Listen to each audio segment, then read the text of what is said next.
yaratuvchi obrazida so'rayman. Sen menga ber, men mana bunaqa qilaman. Sen menga ber, men mana bunaqa qilaman. O'zimga emas, xalqimga.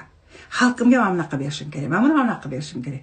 Men mana bunaqa berishim kerak deyman. Xudoyam bundoq qaraydi, молодец, xalqqa beryapti deydi. O'zimga desam bermaydi. Bermaydi. Xalqqa desangiz beradi. Sababi Alloh taoloning o'zi bergisi keladi-da, какой-то bir bandasiga bir nimani bermoqchi. U mehribon-ku. U rosa ham uni cheksiz boyligi bor. Lekin o'sha boyligini kimgadir berish uchun bandasi orqali beradi. Tushuntirdimmi? O'zi kelib, misol uchun, menga Alloh beradi, menga bir kun Alloh beradi deb o'tiramiz-ku biz. U qanaqasiga beradi Alloh? Tasavvur qiling-da, Allohning qo'li bormi? U bir otaxonmi? Bundoq chemodanni pulni ko'tarib kelib eshik oldiga mana senga berdim deb tashlab ketadigan. Tasavvur qiling-da. Uni qo'li yo'q, uni oyog'i yo'q. U hech qachon sizga pulni o'zi olib kelib bera olmaydi.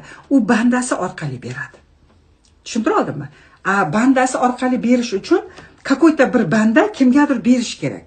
Agar siz Alloh taolaga men bandasiga lekin aldash kerak emas. Men mana shunday bir zavod qurmoqchiman, misol uchun, yoki bir endi bandasiga yordam beradigan bir fabrika qurmoqchiman.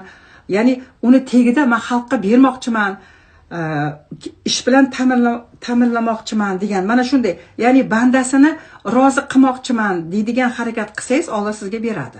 Sababi yozib ketgan joyi bor, bilasizlar, hamma biladi. Meni rozi qilmoqchi bo'lsangiz, meni bandamni rozi qiling degan joyi bor. Hech shuni o'ylab ko'rganmisiz? Biz qaysi birimiz bandasini rozi qilyapmiz? Qani aytinglarchi.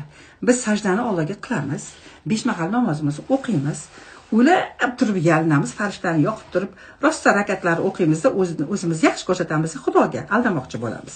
Aldamaymiz. Keyin namoz o'qib bo'lib chiqasizda, bu yoqqa chiqasizda, bandasiga mashinaqasiga turib olib, kelinimizni dabdalasini chiqaramiz, qaynonamizni dabdalasini chiqaramiz, yoki erimizga tur yo'qol deymiz. Yoki bo'lmasa yana bir dushmanimizni bittasini ko'rib qolsak, "Ashshe seni yo'q qo'raman, kim bo'lsan sen menga, sen bilasanmi men kimman? Tak tuging bilan yo'q qo'raman" deb turib, o'sha Allohning muhabbat bilan yaratgan bandasiga biz mana shunday muomalada bo'lamiz. Где logika? Xudoga sajda qilamiz, o'zimiz yaxshi ko'rsatamiz, bundoq burilamizda, uni muhabbat bilan yaratgan bandasini bichitni chiqaramiz. Mana shu yerda bizning xatoligimiz. Alloh taolo esa u aytadi: "Menga sajda qilma" deydi. "Menga sajdang vasha kerak emas" deydi. "Namozing ham, o'zing ham kerak emas" deydi. "Sen meni yaratib qo'ygan bandalarimni qil, mana shu menga bo'lgan munosabatingni meni bandamga qiyin" deydi. "O'shanda men sendan rozi bo'laman" deydi. Qaysi biringiz bandasiga mana shunday munosabatda bo'lasiz?